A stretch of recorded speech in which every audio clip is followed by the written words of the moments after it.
Welcome to Empire Building, the podcast where we talk about building big businesses and even bigger lives. I'm your co-host, Tiffany Fikes. And I'm Wendy Papazan. Today we're going to talk about something that's very near and dear to my heart, which is how to raise $1 million for charity. So Jay and I have been involved in an event that we've done for the past 10 years. And it's been quite remarkable because not only have we raised a lot of money for charity, we've also grown our business at the same time. So Benjamin Franklin coined a phrase, which was doing well by doing good, which I love that. And I love that. I've not heard that before. Yeah, I love that. And he was, he's an old timer. He was alive in the 1700s. Is he? Is Ben Franklin not a current person, Wendy? That's shocking to me. He's an old timer. But I personally feel like that was probably a pretty unique feeling to have back at that time, which is the idea of like business is for business and doing good is for doing good. A lot of times the church especially was kind of the part where the philanthropy came in. But I know a lot of us on this podcast and a lot of our listeners out there really believe in this idea of doing well by doing good. I love that. Yeah. So today, first, I really want to hear about, for the very first time, I got to come to the event that you and Jay do. I've heard about it for years. Yeah. And so it's always just so amazing because when you say like, raise $1 million for charity, that just feels overwhelming to me. And so to see y'all do it over and over again, it's just like so inspiring. So let's talk about the event that you do before we get into the why we do it and all that stuff. So Yeah, sure. Well, so it really started with someone invited Jay. So we have a charity. Let me just explain what it is. We have a charity poker tournament. And it's for an organization called Heroes for Children, which is a local Texas nonprofit that helps the families of kids that are undergoing cancer treatment in Texas with the things that insurance doesn't pay for. So imagine if your child is in the hospital, Tiffany, one of you, either you or your husband is probably going to quit their job. Right? You're not going to just let your 5-year-old sit in the hospital by themselves. And so this charity does really good work by helping people with mortgage payments, utility bills, MD Anderson. The parking is, over $20 a day, all that kind of stuff. So it really just started. Jay joined the committee. So somebody else was actually in charge of it at the time, and they invited Jay to be on the committee. And so he did that for a year. And then I joined the committee the next year. And I think the third year we were both on the committee together. And then Jay took over running the committee. And then at some point, I think he ran it for several years and then I took it over. When you think about, I want to give $1 million to charity or, whatever that big giving goal is that you have, I love how y'all are thinking, I don't have to make $1 million. I don't have to give away $1 million. I mean, maybe you will. And I'm sure that's part of your goal is to do that personally. But you thought bigger and you thought, all right, let me do what I know how to do well. And let's see how much money a lot of people together that I bring together in a room to do something fun and awesome, which is so in keeping with who you are. Let's see how much money we can do that way. Because I don't have to earn it all and give it all away to be a part of giving $1 million to charity. Yeah. Well, and so at the beginning, actually, I had fun writing this episode last night because I was looking back through all of our goals. Like we have all of our goals that we've created over the years, and it was fun to just look back at 2007 and 2008. And it really just started from this idea of we didn't really have a lot of money to give. And we also were investing our money, thinking that if I invest my money now, I'll be able to give more later. And so we basically said, instead of giving, although we did give away some money, we've always given away some money, but not like we do today. But we said, let's think about this in terms of the money we raise. Let's track the money we raise and let's track the time that we spend. And we never actually got around to tracking all the time that we spend, but it was always a thought of, it could be one of our metrics, and we spent a lot of time. And it's been great because you get to grow your leadership in this way. Yeah, leading volunteers. You talk about a leadership lesson. Learning how to lead volunteers is a whole nother level of leadership because they don't have to show up. Yeah, they don't have to show up. And it's this idea of succeeding through others. Which is really, I think a lot of us that are volunteers, we kind of do it all ourselves. So this was just a really good way to rally around a lot of people. And you involve a lot of people. So first of all, you've got your committee, right? And that's a great way to grow your business because you're talking to people and you're saying, hey, you want to be a part of this big fun event? And you've got people who are, yeah, I'm all in. And then you've got people who are like, yeah, I'll show up for the free snacks and literally not do anything and come to the meetings for 6 months. We had those people. But that's a great way to build community, just the committee in and of itself. And then you've got the people that you get to invite to the event. So for us, it was always inviting past clients, current clients, Sphere. We have a whole other group of people that we invite to this event that really don't come to anything else. They're just our people who are into poker. And then along the way, we decided to turn it into a Keller Williams event since we do a lot of agent to agent referrals. So then we started to host the party in conjunction with a mastermind that Gary Keller was having. So we would do it right at the same time. And then that would give the agent something to do during the mastermind. So that all became super synergistic. And it was a 10-year process. So 10 years. Okay. So if somebody's listening to this and is like, this sounds awesome, I want to do this for a charity of my choice, walk us through some steps. How do you get started? What worked? What didn't work? How can we do this?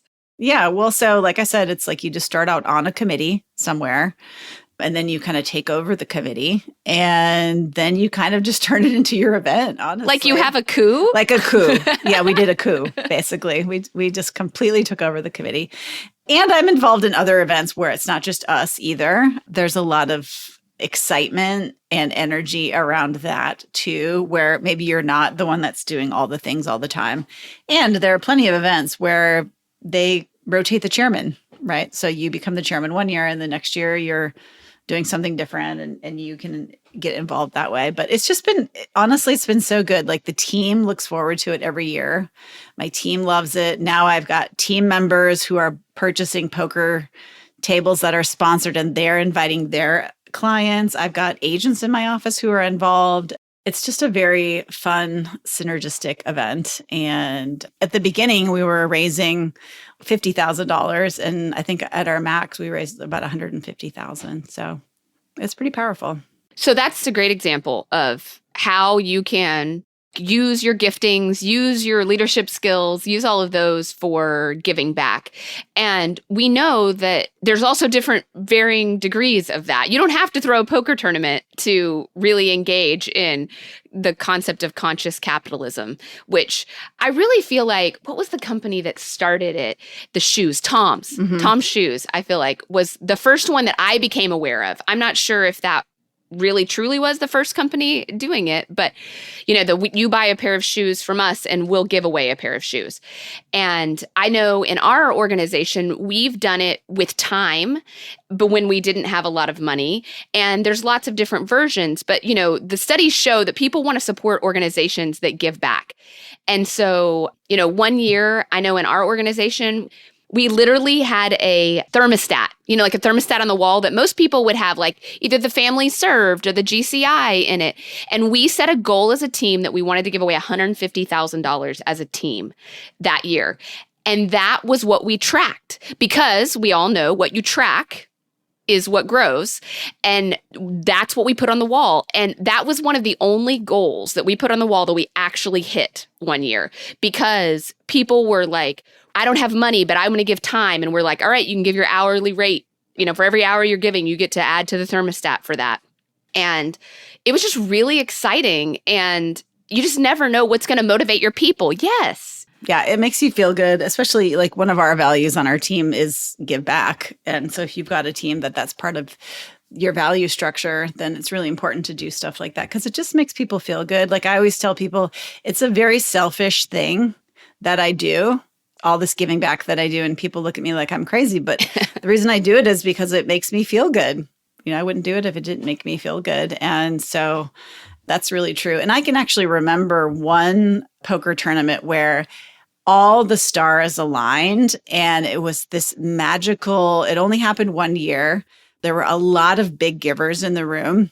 So like shout out, like Laura Burns was there with her husband, Ben Kinney was there, just a lot of like really big givers inside of KW. And it was crazy because everyone was like bidding up, and then people were just donating like random stays at houses, and people were bidding on those. And it's like hard to explain, but it was this like giving begets giving. When people see other people giving, they want to give. And it was just this magical evening that I've never experienced before. And I don't know if I'm ever going to experience it again, but it was quite remarkable. And I felt great. Everyone felt so good. Well, and I think people are actually willing to pay more for companies that give. You think about Costco, you think about Starbucks, you think about, I don't know, Whole Foods. They all have a big giving culture. You also attract employees, right? You attract a different kind of employee who wants to work for a company that's doing well by doing good. So there's a lot of reasons to give back as far as being a business owner goes. And you can make more money. Well, it's a great opportunity to meet different people too. If you just think simply from a lead generation standpoint, if you're out in different circles through the organizations that you're either donating your time with or putting together this, in your example, the poker tournament, you're constantly meeting people who are new, which is just growing your sphere of influence and will organically create business for you. I'm not saying you should go out and donate your time.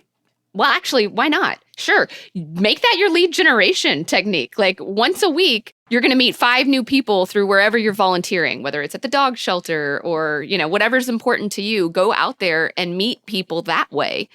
Because then you get to feel great about your lead generation hours and the contacts you get to make. Well, and even more than going out and volunteering, like I'm a huge fan of that. I do plenty of that on the side too. But I think it's just this idea of owning a space or owning an event that you can do year after year after year. I know for me, for many years, I felt like we were always mixing things up. Every year was different. We were tweaking. We'd come back from some event. We want to do it this way. And there's just such power. I know you've done your farm event for however many years now, at least a decade, years. Right? 15 years. Yeah, 15 years. And there's such power in that. There really is such power in that. And I think so many of us want to mix things up and make it different. And most of the world isn't like that. Most of the world wants it to be the same. We are working with an agent in Austin to possibly do a merger. And this woman has done an event in her neighborhood for 20 years. She's on her 20th year of doing that event. And she's built a really nice, very small business by just focusing on her neighborhood and this particular big event that she does. And she doesn't have to think about things differently. She just iterates and it gets better over time, over the course of 20 years. And then you look up and you have like a really nice business that's not a lot of hassle. Hey there, Empire Builders. We have the biggest announcement. We just heard that Brianna Wiest, the brilliant mind behind The Mountain Is You and The Pivot Year, is going to be our keynote speaker and part of the VIP experience this year at Her Best Life in sunny Miami, Florida. If you have ever read her books or heard about her, you know what an incredible experience this is going to be. We were able to negotiate a limited number of VIP tickets for a more intimate experience with Brianna, but there's only a few available. So go on over to herbestlife.com/events to secure your VIP ticket today. Hope to see you there.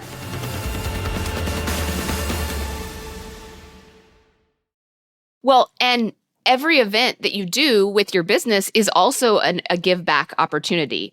I overlooked that for a long time because I was thinking I'm giving to these people. I don't want to ask them for anything. But the reality is people love to help other people. Yes. And sometimes it's hard for people to actually receive something that is truly free. And so when we started that farm event, asked for nothing. And then we started layering on asking for towels because we were donating to a shelter that we set up every other week. Now we kind of just stick with peanut butter. We ask everybody to bring a jar of peanut butter and we donate it because that's always what the food bank needs in Nashville.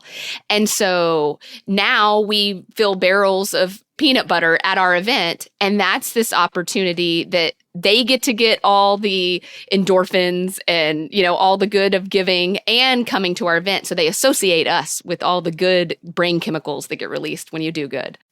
Yeah, because it's a very human thing to give back and to support each other. And it's like you're saying, people do want the opportunity to do that, but they don't always know how to do it. And so if you can make it really easy for them, then it leaves them with a really good feeling and, good taste in their mouth, I guess, as they're walking away. I didn't know you donated peanut butter. That's so fun. Yeah, I keep waiting for them to be like, nope, this is the year allergies are going to win out. But they keep saying we need peanut butter. And I'm like, okay, great. We're going to keep asking for peanut butter as long as we can. Good. I love that. And you can build a huge touch plan around one event. So that can look like calling people on the phone, inviting them, calling people and inviting them to the committee, calling local business owners, in our case, asking for donations over and over again, and then inviting people to the event through email, through social media, through calling them, and then the event itself. And then the people that don't come, you can say, hey, we missed you. You'll have a photographer. You can send out the photos. That's another touch point there, sharing that on social media. Then you go ahead and you thank everybody that came. You thank all the local business owners. I mean, you're talking about a lot of connection with someone, and then everyone just kind of gets to know you for that. I have so many people who've just gone to our tournament over and over again, and they just love it. What other things have you guys done in the past in terms of giving away or volunteering or? So when our team was brand new, giving back is a huge part of what we do. Joshua and I actually have a goal every year to increase our giving by 1%. So we started at 10 and we're at like 18% now. So giving back is a big part of our life. When you first said that, I was thinking like 1% of the amount. I was like, oh, first year 10,000 and then it's like 10,010. I was like, that is stingy. Okay, 1% of our income. So you're talking about your income. Okay. Of our gross income. Mm-hmm. Yeah. Before tax income. Yeah. So we're up to 18% and next year will be 19. I've never heard you say that. Yeah. You need to tell more people about that. I love that. You must give away so much money now. We do. We've gotten audited because we give away so much money. They are like, nobody gives away this much of your money. I was like, well, great. See you next year because it's going to be worse. So giving back is a big part of who we are. And so when we started growing our team, immediately we found an organization that we were passionate about, and it was called Open Table, which is super confusing because that's the reservation company, Oh, yeah. But Open Table in Nashville provides housing for the unhoused. And so they do shelters twice a week that allows people to have an address so that when they are applying for an application on an apartment or a job, they come and can receive their mail when they live on the streets. And so loved that. And what we would do is our team, we had 5 people, maybe 6 people on our team at that point. And every week they needed these shelters set up. And so we took one day, it was Friday, and half the team would go one week and half the team would go the next week. And we set the shelter up for them for about a year and a half. For every week, they could count on us. They didn't have to find volunteers on that one day. And that was a big part of what our culture was as a team. So that's an example of, it was 1 hour. We brought our kids, they were dragging plastic mattresses when they were 2 years old. And we did it together as a team, as a family, as all of that. So that's an example of a really easy, attainable thing. Find something that you can get behind the mission of, and then watch them for a need and say, we can do that. We can do that one consistent thing that I bet to you is just a huge headache to find volunteers to make sure that the beds are always set up. And they actually ended up nominating us for this big volunteerism award in Nashville called the Mary Strobel Award. And it was Fikes Realty Group, Baby Real Estate Team, Dell, and HCA, which is the biggest healthcare company. Wow. And I went to that award ceremony just this is insane. Why am I here? And then we won because of the letter they had written about us. And I was just floored. But the consistency of HCA gave a whole lot more money and Dell gave a whole lot more money, and they had 200 people descend on an organization one day. But Fikes Realty showing up every week for a year and a half changed the culture of that nonprofit in a way that I had no idea what was happening. And I was then I had to give a speech. It was crazy because I didn't think there was a chance we were going to win. But it was just a good reminder that like sometimes just that little bit of consistency and help can make all the difference in the world. Well, yeah. And I think just for us, like I said, thinking about what we did, since we started tracking it, you can start very small and it can grow into something quite large. So one of the things that we do is we have a Say Yes fund.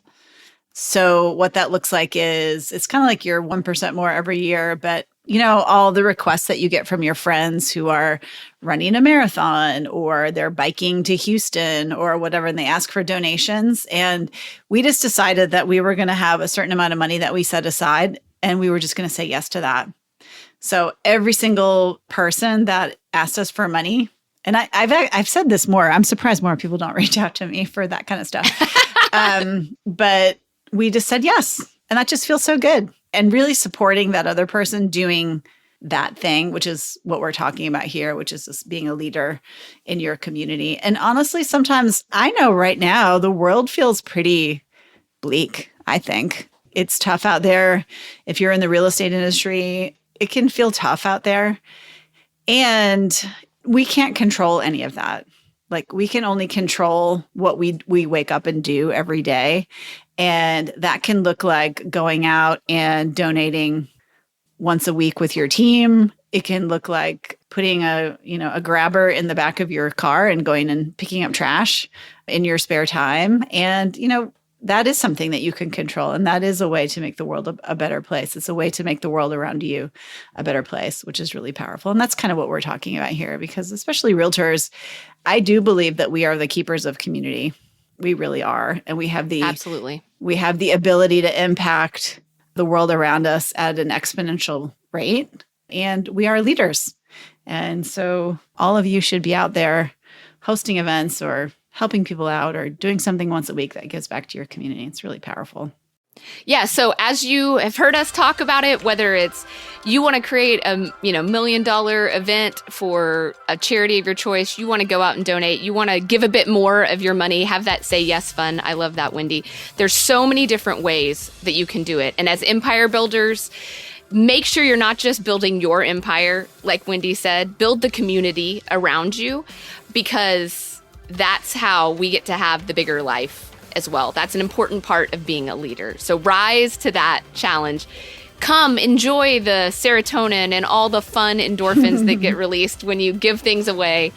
And we can't wait to hear what you guys do. We'd love to hear examples of things that you do as well. So feel free to let us know that. And don't miss out on Wendy's Say Yes. Find her on social media. Yes. Bye, guys. Have a great week.